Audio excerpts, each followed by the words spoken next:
3 months ago, my company restructured my division. My team went from 12 to 4. I was offered a 6-month consulting transition, 20 years in enterprise sales, President's Club 3 times, 89% client retention. None of it changed what the math said about my salary versus what a machine could do for less.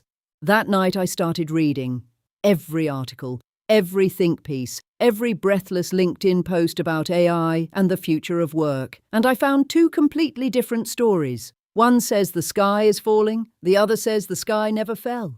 Here's what 3 months and 1 restructuring taught me. The people saying AI will destroy every white-collar job are wrong. The people saying nothing will change are wrong too. AI is hitting some industries and some roles disproportionately hard.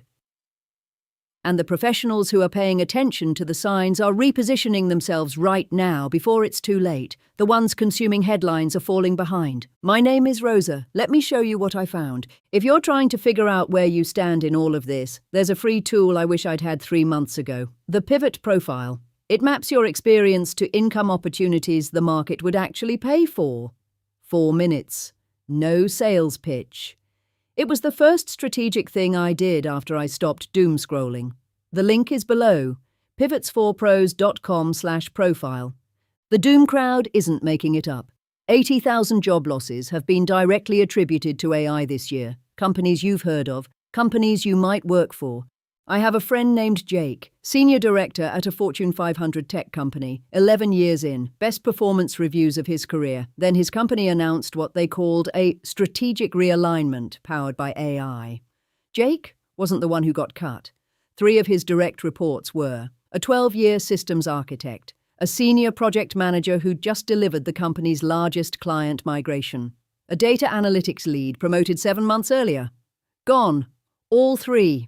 In one afternoon, their work got reassigned to a platform. 2 junior coordinators were brought in at 40% of the salary to manage the AI's output. Wall Street loved it. The stock went up. But here's what doesn't make the headlines. Every economist was predicting turbulence in 2026. Tariffs, inflation, spending pulling back, and we're cutting because AI makes us more efficient, plays a whole lot better with investors than we're bracing for a recession. Oracle's stock jumped on their AI layoff announcement. The same cuts framed as recession defense would have triggered a sell-off. Same layoff. 2 completely different market reactions. Cloudflare cut over 1,100 people, 20% of the company. AI usage up 600% in 3 months. Maybe the efficiency story is real. But when you cut 1/5 of your workforce while a recession is staring you in the face, the stated reason and the actual reason might not be the same thing. The doom crowd takes these stories and extrapolates to a white-collar jobs apocalypse. And if you only read those headlines, you'd be updating your resume at 2 in the morning. I know, I did. Then there's the other side. Forrester published a report this year saying 55% of employers who laid off workers for AI now regret it. More than half. 29% have already rehired the same people. They call it the AI Boomerang. You get let go because a machine is supposed to replace you. 6 months later, your phone rings. Turns out the machine couldn't. I know someone this happened to. Her name is Pam, operations leader, 14 years at a mid-sized logistics company. She built every system that place ran on, 212 pages of operational documentation, training sequences that cut onboarding from 12 weeks to 4, a knowledge base 3 departments used daily. Operational Excellence Award 2 years running. Her VP called her the backbone of the division. They restructured her role, brought in a junior coordinator at less than half her salary to follow the instructions Pam had written. 4 months later, the systems were failing. The AI could retrieve information, it couldn't interpret it. The junior coordinator could follow the manual. She couldn't handle what the manual didn't cover.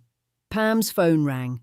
Salesforce did the same thing at scale, cut 4,000 employees. CEO said AI handles half the company's work. By December, they were walking it back. The denial crowd takes these stories and says, see, AI can't do real work. Go back to sleep. And if you only read those headlines, you'd feel a wave of relief. You'd stop preparing. That's the part that should scare you more than any layoff number. So which is it? Is AI the cause of the coming white-collar apocalypse, or is it a glorified autocomplete? Neither. Here's what both sides get wrong. They talk about AI like it's one thing doing one thing. It's not. AI doesn't replace jobs, it replaces tasks. Most jobs are bundles of tasks. The data pulls, the first draft reports, the scheduling, the pattern recognition across 10,000 rows of customer data. AI doesn't need to replace all of them to change your career. If it removes 30% of the labor inside a department, the company doesn't need 10 people anymore. It needs 7. That's how entire industries transform without robots replacing everyone. Not an apocalypse, not nothing, a compression. And when that compression happens, one of two things follows. Either the company decides it can get the same output with fewer people, or it decides it can get more output with the same people. Same technology. Two completely different outcomes. And which one your company chooses has nothing to do with AI and everything to do with whether they're in growth mode or defense mode. Jake's company was in defense mode. They used AI as the label, but the pressure was the balance sheet. Jake saw it for what it was. Instead of waiting to be next, he spent 14 months building a consulting practice under his own name. By the time he gave notice, it was already earning more than his salary. Pam's company overestimated what AI could actually do today. They confused the technology's potential with its current capability. They paid for it with 4 months of chaos and a very polite, slightly embarrassed phone call. Pam is building under her own name now. Same expertise, different ownership structure. Your employer may appreciate your experience deeply and still conclude they no longer need as many people with it. That's not personal, that's arithmetic. And if you're not paying attention to the signs, the arithmetic will reach your desk before you see it coming.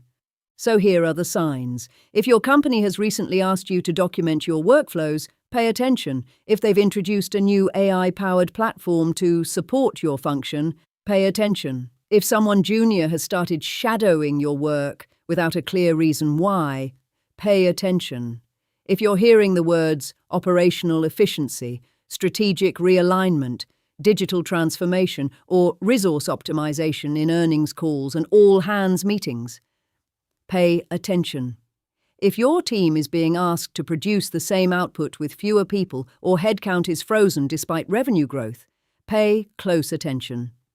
If you watched our video on the replacement playbook, documentation, platform, shadow, you already know the sequence. The question is whether you're inside it.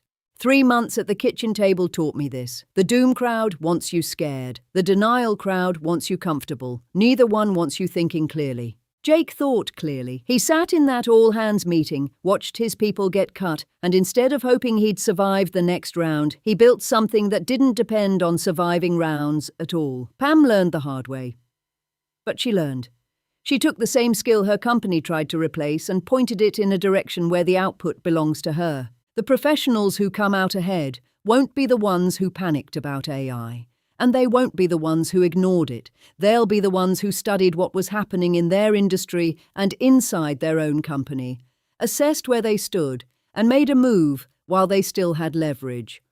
I'm done reading contradictory headlines. I'm reading my own situation instead. The pivot profile didn't tell me my future. It showed me which parts of my experience still carried leverage in a changing market. 4 minutes, free, and it might show you something about your own expertise that you've been too busy to see. The link is right below this video, pivotsforpros.com/profile. Your expertise is the asset, AI is the leverage, income is the result.